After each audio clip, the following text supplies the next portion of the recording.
दादी की अनोखी कहानियाँ।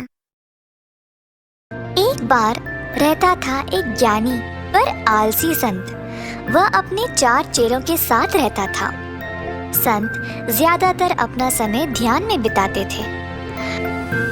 हर रोज अपने चेलों को शास्त्रों के बारे में सिखाते और पढ़ाते थे। इसी ज्ञान की मदद से वह अपने चेलों को हर रोज सारे मंदिरों पर भेजते थे प्रसाद और भोजन ले आने के लिए।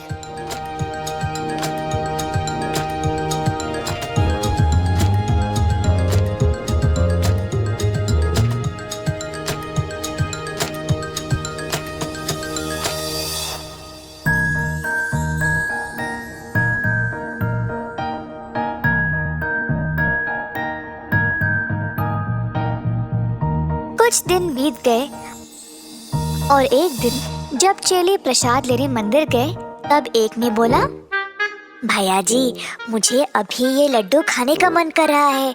आश्रम पहुंचने तक का इंतजार नहीं होता। अरे ना ना, अगर साधु जी को पता चल गया तो वे बहुत क्रोधित हो जाएंगे। अगर मैं थोड़ा सा अलग से खा लूं जिससे उनको कोई शक नहीं होगा तो फिर तो वे गुस्सा नहीं करेंगे ना। चारों चेलों ने इस बात पर विचार किया और फिर प्रसाद को ऐसे खाया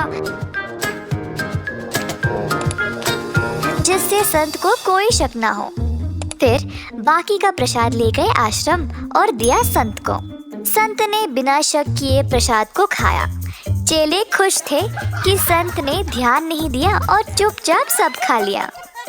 अगले दिन जब चेले प्रसाद लेने गए तो इस बार प्रसाद की सुगंध और भी ज्यादा ललचाने वाली थी।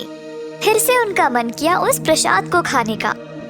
अब क्योंकि ये वाला प्रसाद इतना स्वादिष्ट था, चेले कुछ ज्यादा ही खा गए। अरे नहीं, हमने आज कुछ ज्यादा ही खा लिया। ओफो, चिंता मत करो, कोई नहीं, कल ही साधु जी ने इस पर ध्यान नहीं दिया था, उनको पता नहीं चलेगा। चलो अब। चेले आश्रम पर पहुंचे और प्रसाद को रखा संत के आगे और पीछे खड़े हो गए संत को खाते हुए देखने के लिए। जब संत ने चेलों की ओर देखा तो उन्हें थोड़ा सा संदेह हुआ, परंतु उनको इतनी भूख थी तो वे पहले खाने लगे और खाते खाते अपने संदेह के बारे में भी भूल गए। चेले अपने आप में ही हंसने लगे क्योंकि आज भी संत ने कुछ ध्यान नहीं दिया था कि एक दिन चेले खाली हाथ आश्रम लौटे और संत के आगे खड़े हो गए।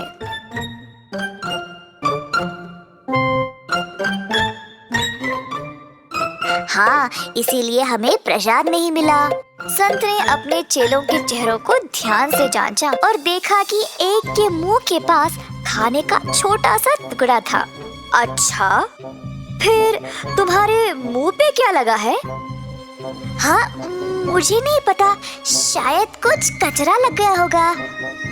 संत ने दूसरे वाले की ओर देखा और बोला, अच्छा, तुम्हारा क्या है फिर? तुम्हारे उंगलियों के इर्द गिर्द मक्खियाँ क्यों घूम रही है?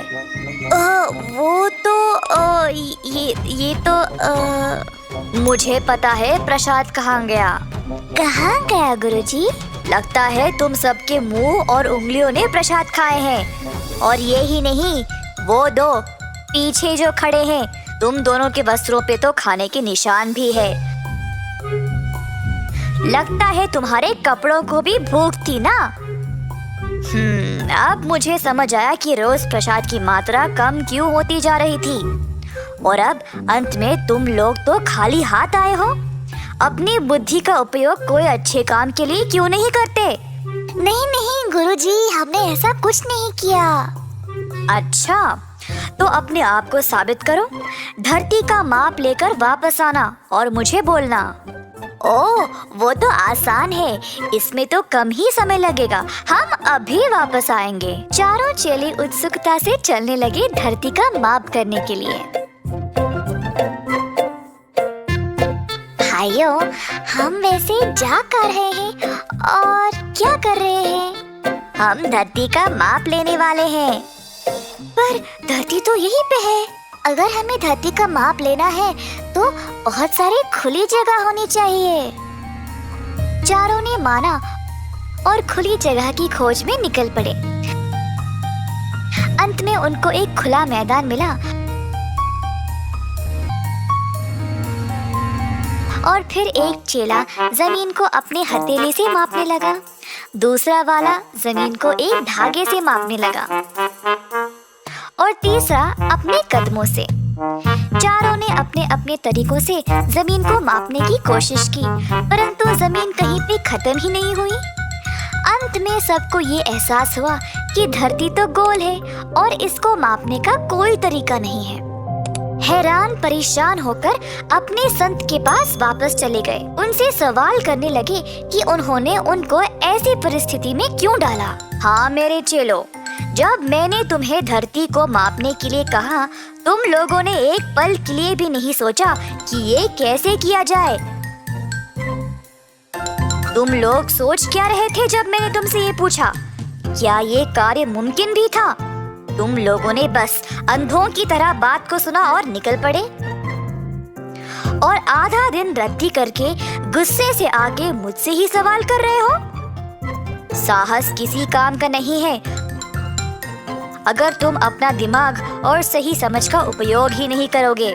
बुद्धिमान बनो, नहीं तो इसी तरह जीवन भर बेवकूफ ही रह जाओगे। इस कहानी से हम ये सीखते हैं कि लोग तो झूठे हो सकते हैं पर उनकी करनी नहीं।